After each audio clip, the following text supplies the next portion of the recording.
Référence pour les langues. Épreuve orale collective. Exercice 1. Vous allez entendre 2 fois un enregistrement sonore de 5 minutes environ. Vous aurez tout d'abord 1 minute pour lire les questions. Puis, vous écouterez une première fois l'enregistrement. Vous aurez ensuite 3 minutes pour commencer à répondre aux questions. Vous écouterez une seconde fois l'enregistrement. Vous aurez encore 5 minutes pour compléter vos réponses. Lisez les questions, écoutez le document, puis répondez.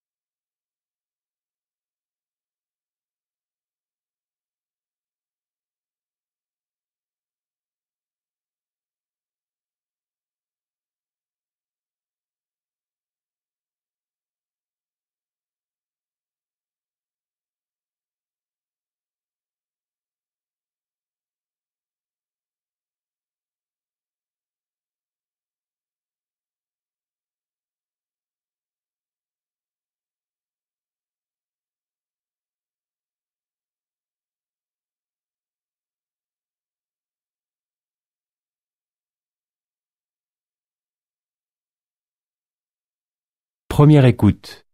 Nous allons maintenant parler des portables à l'hôpital. Bonjour professeur Michel Drancourt. Bonjour. Vous êtes professeur de microbiologie à l'université de Marseille. Vous êtes l'invité d'RTL Midi car il y a une étude anglo-saxonne, britannique et américaine qui affirme que le téléphone portable peut être une voie importante de diffusion des infections nosocomiales dans les hôpitaux et ces travaux confirment vos propres observations. Oui, nous avons fait un travail plus modeste que celui qui a été publié, mais qui va exactement dans le même sens et qui montre qu'effectivement les téléphones portables, ceux du personnel ou ceux de patients, peuvent être contaminés avec des bactéries ou des virus qui peuvent eux-mêmes être responsables d'infections ensuite chez les patients, que l'on appelle des infections nosocomiales. Alors pourquoi le portable justement ? Parce que c'est un objet qui va partout, qui va à l'extérieur, qui revient, oui. Voilà, c'est ça. Tout à fait, puis c'est un objet relativement nouveau tout de même dans les hôpitaux. C'est un objet qui en pratique n'existait pas quasiment il y a une dizaine d'années par exemple dans les hôpitaux ou dans les cliniques et c'est un sujet qui n'avait pas été véritablement étudié jusqu'à présent. D'autres objets inanimés dans les hôpitaux avaient fait l'objet de recherches de même nature, mais pas le téléphone portable jusqu'à présent. D'autres objets comme par exemple les appareils de prise de tension, les thermomètres, ces choses-là. Voilà, on est entouré, lorsqu'on est patient hospitalisé dans une clinique ou dans un hôpital, on est entouré par tout un tas d'objets, ceux que vous venez de citer, puis il y a des objets un petit peu plus distants, les ordinateurs par exemple, les claviers d'ordinateurs ont beaucoup été étudiés, sont porteurs, sans surprise, je dirais, de microbes, voire de virus. Alors les infections se transmettent de patient à patient via les soignants, voilà. À cause de ces portables. Oui, disons qu'il faut, ceci étant, il faut un tout petit peu tempérer le rôle réel de tout ça. Si vous voulez, tous ces objets, les portables, les autres objets que nous avons cités ensemble, peuvent être effectivement contaminés par des virus ou des bactéries. Mais ensuite, il faut que le virus ou la bactérie passe du portable vers le patient pour donner une infection au patient. Et en réalité, le passage là se fait beaucoup par les mains du personnel, les mains des médecins, des infirmières, des autres personnels qui vont prendre en charge le patient. Des mains qui ne sont pas désinfectées, des mains qui ne sont pas lavées entre chaque opération, chaque acte.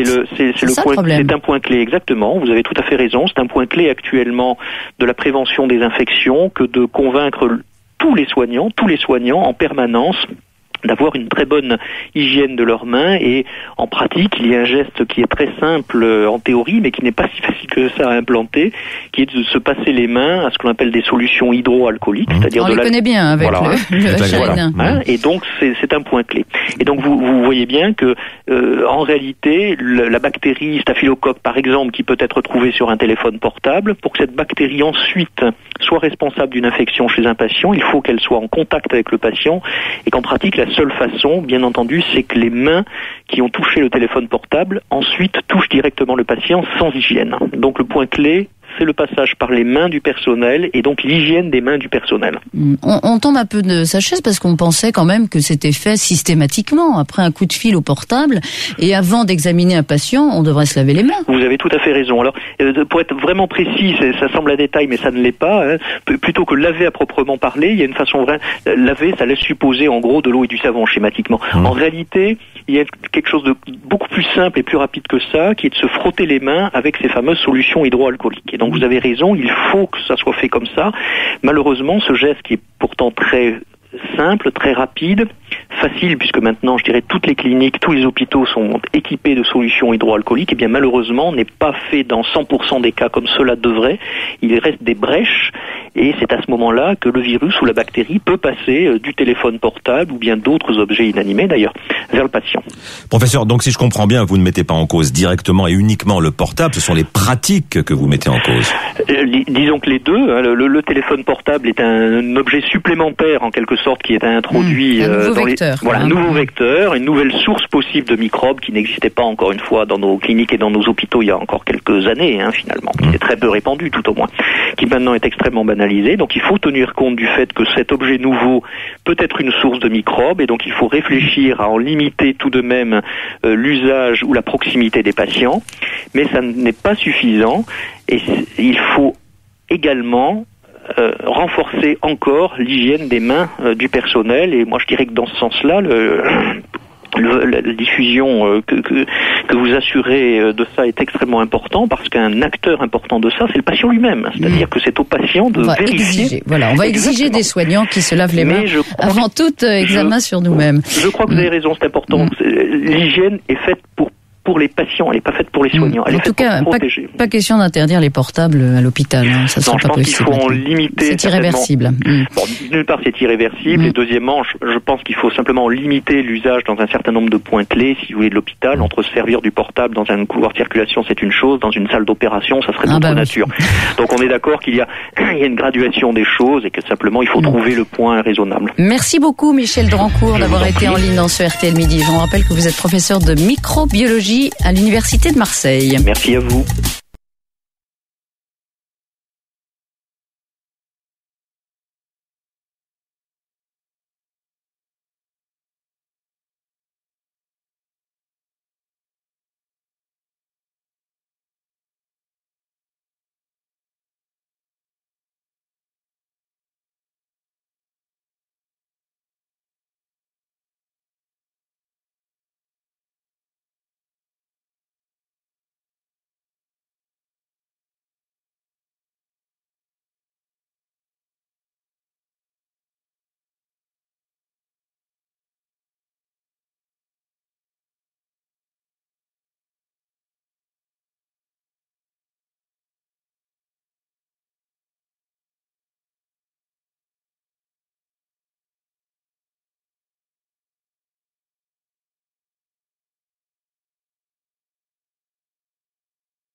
Seconde écoute. Nous allons maintenant parler des portables à l'hôpital. Bonjour professeur Michel Drancourt. Bonjour. Vous êtes professeur de microbiologie à l'université de Marseille. Vous êtes l'invité d'RTL Midi car il y a une étude anglo-saxonne, britannique et américaine qui affirme que le téléphone portable peut être une voie importante de diffusion des infections nosocomiales dans les hôpitaux, et ces travaux confirment vos propres observations. Oui, nous avons fait un travail plus modeste que celui qui a été publié, mais qui va exactement dans le même sens et qui montre qu'effectivement les téléphones portables, ceux du personnel ou ceux de patients, peuvent être contaminés avec des bactéries ou des virus qui peuvent eux-mêmes être responsables d'infections ensuite chez les patients, que l'on appelle des infections nosocomiales. Alors pourquoi le portable justement? Parce que c'est un objet qui va partout, qui va à l'extérieur, qui revient. Oui. Voilà, c'est ça. Hein. Tout à fait. Puis c'est un objet relativement nouveau tout de même dans les hôpitaux. C'est un objet qui en pratique n'existait pas quasiment il y a une dizaine d'années par exemple dans les hôpitaux ou dans les cliniques, et c'est un sujet qui n'avait pas été véritablement étudié jusqu'à présent. D'autres objets inanimés dans les hôpitaux avaient fait l'objet de recherches de même nature, mais pas le téléphone portable jusqu'à présent. D'autres objets comme par exemple les appareils de prise de tension, les thermomètres, ces choses-là. Hein. Voilà, on est entouré, lorsqu'on est patient hospitalisé dans une clinique ou dans un hôpital, on est entouré par tout un tas d'objets, ceux que vous venez de citer, puis il y a des objets un petit peu plus distants, les ordinateurs par exemple, les claviers d'ordinateurs ont beaucoup été étudiés, sont porteurs, sans surprise, je dirais, de microbes, voire de virus. Alors les infections se transmettent de patient à patient via les soignants, à cause de ces portables. Oui, disons qu'il faut, ceci étant, il faut un tout petit peu tempérer le rôle réel de tout ça. Si vous voulez, tous ces objets, les portables, les autres objets que nous avons cités ensemble, peuvent être effectivement contaminés par des virus ou des bactéries.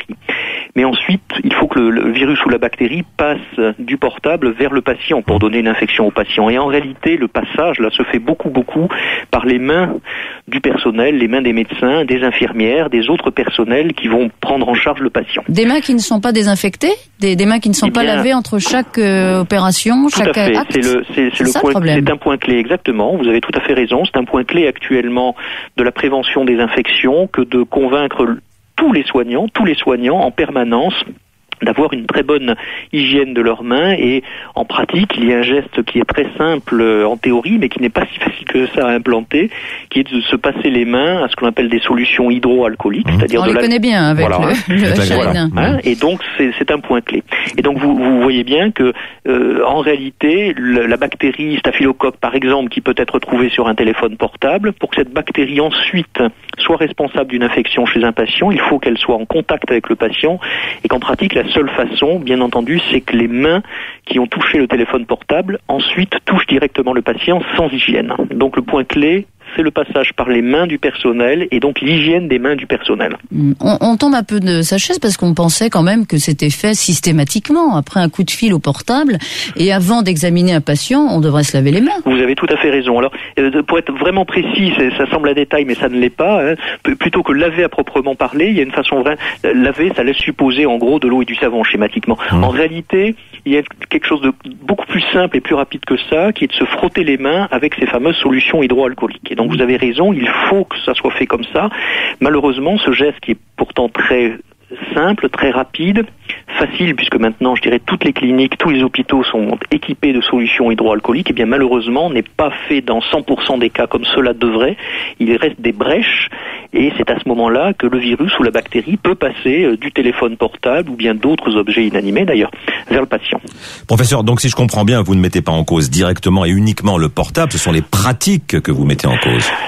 Disons que les deux, le téléphone portable est un objet supplémentaire en quelque sorte qui est introduit un nouveau vecteur, une nouvelle source possible de microbes qui n'existait pas encore une fois dans nos cliniques et dans nos hôpitaux il y a encore quelques années finalement, qui était très peu répandu tout au moins, qui maintenant est extrêmement banalisé. Donc il faut tenir compte du fait que cet objet nouveau peut être une source de microbes, et donc il faut réfléchir à en limiter tout de même l'usage ou la proximité des patients, mais ça n'est pas suffisant, et il faut également renforcer encore l'hygiène des mains du personnel. Et moi je dirais que dans ce sens-là, la diffusion que vous assurez de ça est extrêmement important, parce qu'un acteur important de ça, c'est le patient lui-même. C'est-à-dire que c'est au patient de vérifier. On va exiger des soignants qui se lavent les mains avant tout examen sur nous-mêmes. Je crois que vous avez raison, c'est important. L'hygiène est faite pour pour les patients, elle n'est pas faite pour les soignants. Elle En est tout faite cas, pour protéger. pas question d'interdire les portables à l'hôpital. Hein. Ça sera Non, je pas pense qu'il possible. faut en limiter. C'est irréversible. Bon, d'une part, c'est irréversible. Et deuxièmement, je pense qu'il faut simplement limiter l'usage dans un certain nombre de points clés, si vous voulez, de l'hôpital. Entre se servir du portable dans un couloir de circulation, c'est une chose. Dans une salle d'opération, ça serait d'autre nature. Donc, on est d'accord qu'il y a une graduation des choses et que simplement, il faut trouver le point raisonnable. Merci beaucoup, Michel Drancourt, d'avoir été en ligne dans ce RTL Midi. Je vous rappelle que vous êtes professeur de microbiologie à l'Université de Marseille. Merci à vous.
Exercice 2.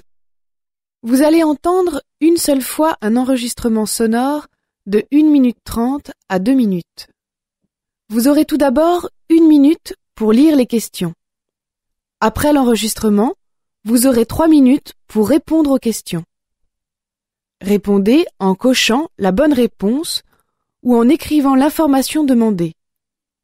Lisez maintenant les questions.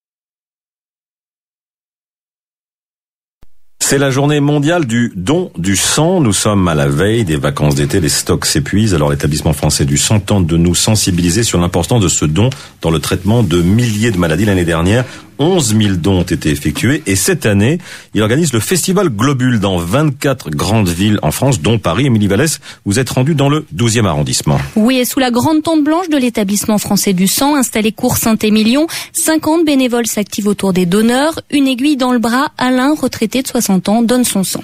Je suis en bonne santé pour le faire, donc je le fais. L'idée, c'est que mon sang soit utilisé pour soigner des gens. Voilà, c'est un acte citoyen, il me semble que c'est important de le faire. Pour moi, ce n'est pas contraignant. D'abord, c'est pas douloureux. Ça prend une demi-heure en dessous. Avec l'entretien, le don, et puis la collation après, ça prend une demi-heure maximum. Alors, monsieur, ça s'est bien passé? Ça va bien?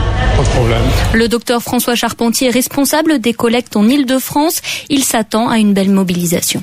Globalement, on estime qu'une journée comme aujourd'hui, la fréquentation de nos collectes est entre 120 et 200% de ce qu'elle est habituellement. Donc voilà en termes de chiffres ce qu'on attend. Et ces dons sont essentiels. L'an dernier, 1 million de malades en ont bénéficié. Tout un pan de la médecine ou de la chirurgie aujourd'hui ne pourrait exister s'il n'y avait pas la transfusion. Les besoins sont incessants et quotidiens. On en a côté chirurgical dans l'accidentologie, évidemment, on pense tout de suite à ça, mais également des spécialités comme la chirurgie cardiaque. Aujourd'hui, on ne pourrait pas transfuser les malades en globules rouges ou en plasma. La chirurgie cardiaque n'existerait pas. En Île-de-France, il faut 1800 dons tous les jours. Au plan national, 9500 dons. Alors pour donner son sang, 2 conditions, avoir entre 18 et 70 ans et peser plus de 50 kilos. Merci beaucoup Émilie Vallès. Un numéro de téléphone utile si vous voulez vous renseigner sur ces dons de sang, 0810 150 150, 0810 150 150.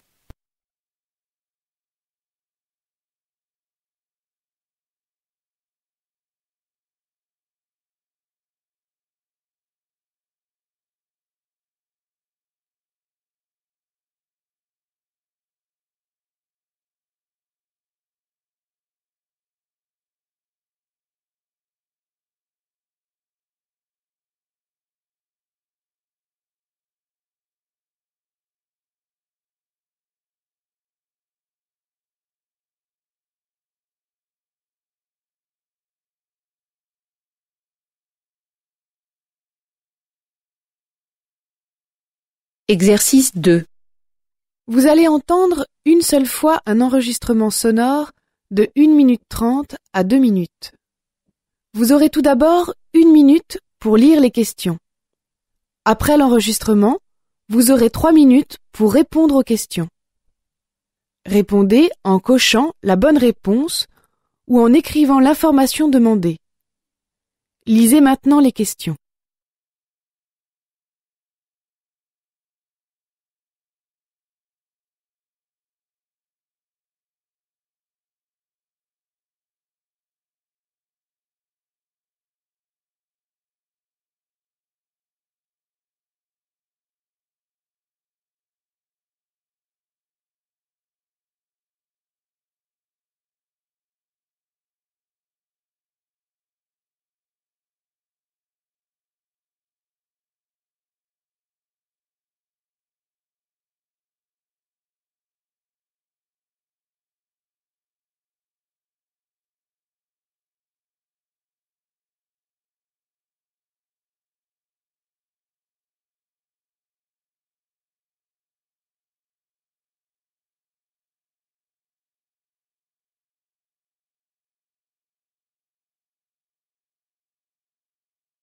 C'est la journée mondiale du don du sang. Nous sommes à la veille des vacances d'été, les stocks s'épuisent. Alors l'établissement français du sang tente de nous sensibiliser sur l'importance de ce don dans le traitement de milliers de maladies. L'année dernière, 11 000 dons ont été effectués et cette année, il organise le festival Globule dans 24 grandes villes en France, dont Paris. Émilie Vallès, vous êtes rendue dans le 12e arrondissement. Oui, et sous la grande tente blanche de l'établissement français du sang, installé cours Saint-Émilion, 50 bénévoles s'activent autour des donneurs. Une aiguille dans le bras, Alain, retraité de 60 ans, donne son sang. Je suis en bonne santé pour le faire, donc je le fais. L'idée, c'est que mon sang soit utilisé pour soigner des gens. Voilà, c'est un acte citoyen, il me semble que c'est important de le faire. Pour moi, ce n'est pas contraignant. D'abord, c'est pas douloureux. Ça prend une demi-heure en dessous. Avec l'entretien, le don, et puis la collation après, ça prend une demi-heure maximum. Alors, monsieur, ça s'est bien passé? Ça va bien?